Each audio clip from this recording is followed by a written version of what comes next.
Près de Guipry, dans le sud du département, nous avons rendez-vous aujourd'hui avec la ferme des Cinq Sens. 5 jeunes agriculteurs se partagent cette exploitation agricole depuis près d'1 an.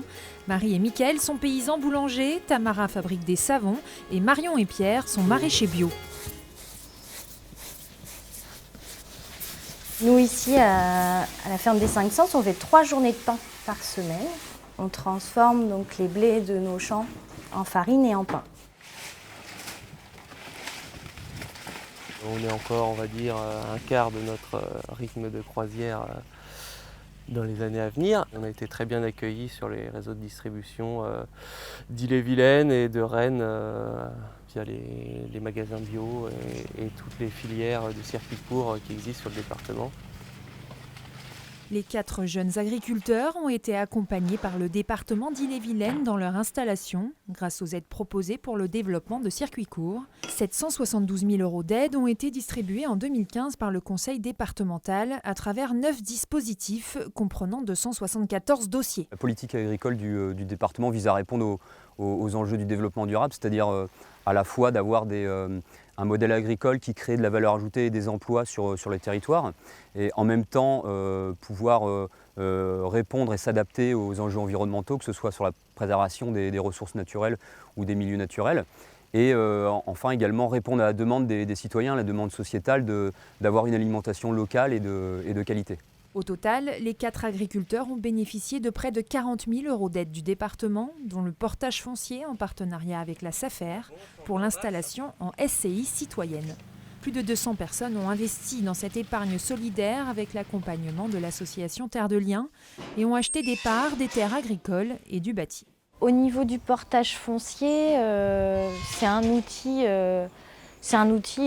exceptionnel d'accès à la terre. Ça colle aussi avec un choix politique du territoire et puis également des citoyens qui arrivent derrière et qui prennent le relais.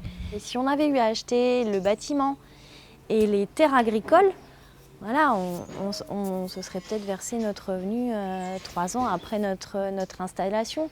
Or là, ça permet en tout cas d'avoir une entrée de trésorerie un peu plus rapidement, quoi. Manger des bons produits, ça fait partie des choses importantes. Et du coup, sur le pain, nous, c'est devenu une évidence. On essaye bien sûr de faire le pain le plus beau et le plus bon qu'on puisse, et le plus régulier possible. En 2015, près de 190 000 € d'aides ont été alloués par le département à 63 jeunes agriculteurs, dont un tiers de femmes, notamment pour accompagner l'investissement en matériel et la rénovation, afin de répondre à la demande des Brétiliens pour le développement de filières de qualité en agriculture. Avec 78% d'augmentation entre 2009 et 2014, le nombre de fermes bio en Ille-et-Vilaine ne cesse d'augmenter. Le département participe à cette dynamique. Pour soutenir ces débouchés en circuit court, le département les élus ont voté récemment un plan de soutien en faveur de l'alimentation responsable. C'est-à-dire que le département est compétent en matière de collège et d'accueil de personnes âgées, donc les EHPAD, ce qui représente sur une année entre 16 et 17 millions de repas. Et les élus ont souhaité avoir pour ambition pour 2021, pour ces repas, d'avoir 50% d'origine locale, dont au minimum 20% de produits biologiques.